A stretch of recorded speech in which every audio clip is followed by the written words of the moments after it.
Assalamualaikum warahmatullahi wabarakatuh. Alhamdulillah, pada kesempatan pagi hari ini mudah-mudahan kita semua selalu dalam keadaan sehat walafiat, sehingga kita bisa melanjutkan pembelajaran dari kita untuk mata pelajaran sejarah kebudayaan Islam.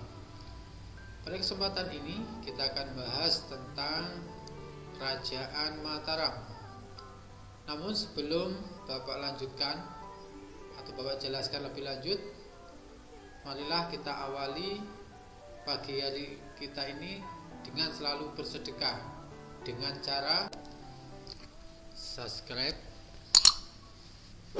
hidupkan tanda lonceng, like, share, dan komen. Jadi kita bahas tentang Kerajaan Mataram. Kerajaan Mataram didirikan oleh Ki Gede Pemanahan tahun 1577 Masehi, yang pada saat itu masih di bawah kekuasaan Kerajaan Pajang. Letak geografis Kerajaan Mataram.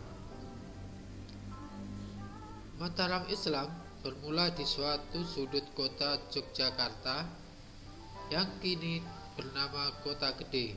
Kerajaan ini awalnya adalah suatu kadipaten di bawah kekuasaan Pajang. Wilayah Kerajaan Mataram Islam meliputi daerah Jawa Tengah, Jawa Timur, dan sebagian Jawa Barat. Ini adalah peta wilayah kekuasaan Kerajaan Mataram yang membentang dari Jawa Barat sampai Jawa Timur.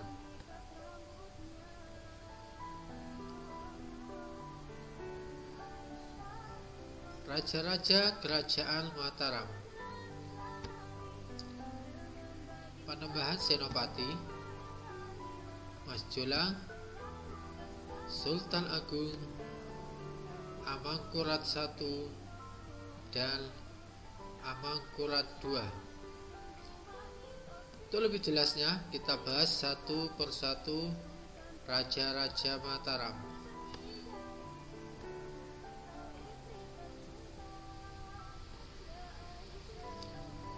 Pertama, Panembahan Senopati.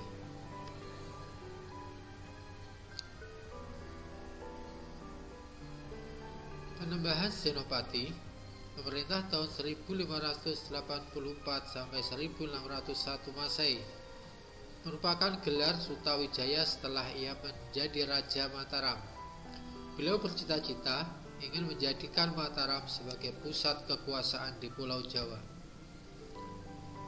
Pada masa pemerintahannya, beliau menundukkan daerah Demak, Kediri, Madiun, Bangkalan, Surabaya, dan Pasuruan dengan bantuan Ki Juru Martani. Pada tahun 1601 Masehi beliau meninggal dunia. Kedua, Mas Jolang. Mas Jolang atau para Sedak Krapyak. Pada masa pemerintahan, ia meneruskan cita-cita Panembahan Senopati, yaitu ingin menjadikan Mataram sebagai pusat kekuasaan di Jawa. Ia meninggal pada tahun 1613 Masehi setelah berusaha menyatukan Kerajaan Mataram dan kemudian dimakamkan di daerah Krapyak, Yogyakarta. Sebab itulah masyarakat mengenalnya dengan sebutan Pangeran Sedak Krapyak.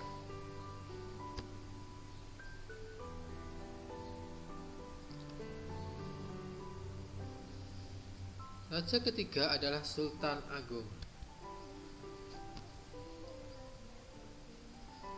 Sultan Agung Hanyokrokusumo memerintah tahun 1613 sampai 1445 Masehi. Pada masanya, Mataram mengalami masa kejayaan. Sultan Agung dikenal sebagai raja yang anti terhadap penjajahan. Beliau juga menciptakan sistem kalender untuk menggantikan kalender tahun Saka dan menciptakan sastra Jawa. Sultan Agung meninggal pada tahun 1645 Masehi. Raja selanjutnya pengganti Sultan Agung adalah Amangkurat I. Amangkurat I memerintah tahun 1645 sampai 1677 Masehi. Dikenal sebagai raja yang diktator. Pada masa pemerintahannya, Amangkurat I mengadakan kerjasama dengan VOC Belanda. Persekutuan dagang dengan Belanda inilah yang diperbolehkan oleh Amangkurat I sehingga Belanda dengan bebas mendirikan benteng di Mataram. Pada saat itu banyak terjadi pemberontakan dari kalangan masyarakat yang dipicu tindak kesewenang-wenangan VOC. Tetapi dengan bantuan VOC, Amangkurat I berhasil memadamkan pemberontakan tersebut. Amangkurat I wafat pada tahun 1677 Masehi. Raja selanjutnya adalah Amangkurat II. Amangkurat II memerintah tahun 1677 sampai 1703 Masehi. Pada masa ini, sebagian wilayah kekuasaan Mataram dikuasai oleh VOC. Mataram mengalami kemunduran sehingga Amangkurat II memindahkan kekuasaannya ke Wonokerto atau Surakarta. Beliau wafat pada tahun 1703 Masehi dan dimakamkan di Kartasura.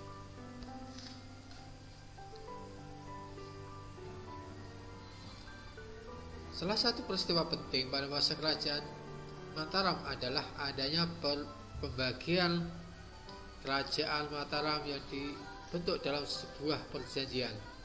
Secara garis besar, perjanjian tersebut adalah: pertama, Perjanjian Giyanti tahun 1755 Masehi. Kedua, Perjanjian Salatiga tahun 1767 Masehi. Dari Perjanjian Giyanti inilah kemudian daerah Mataram dipecah menjadi dua wilayah. Pertama, Kesultanan Jogja. Kedua adalah Kasuhunan Surakarta.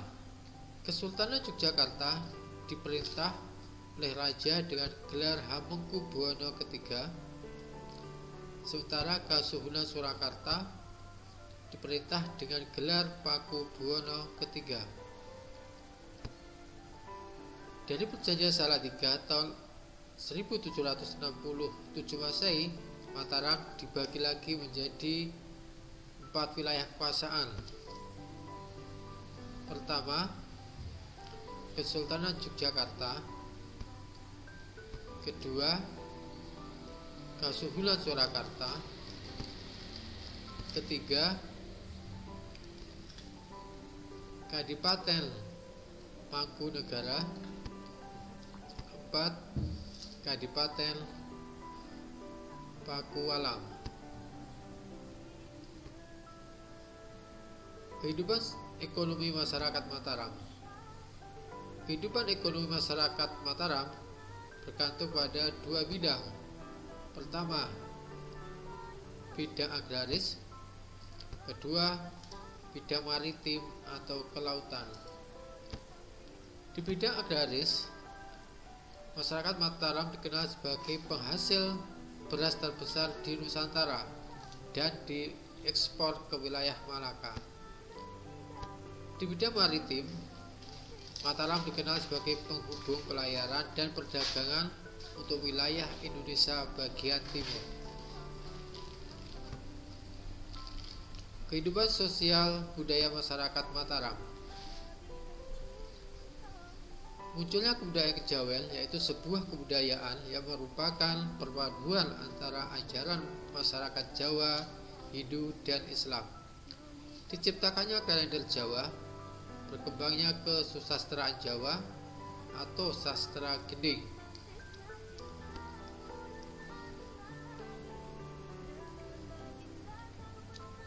Kemunduran dan keruntuhan Kerajaan Mataram disebabkan oleh beberapa faktor. Pertama, masuknya kolonial Belanda.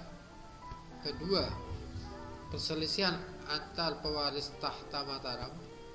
Ketiga, terjadinya perjanjian Giyanti dan Salatiga.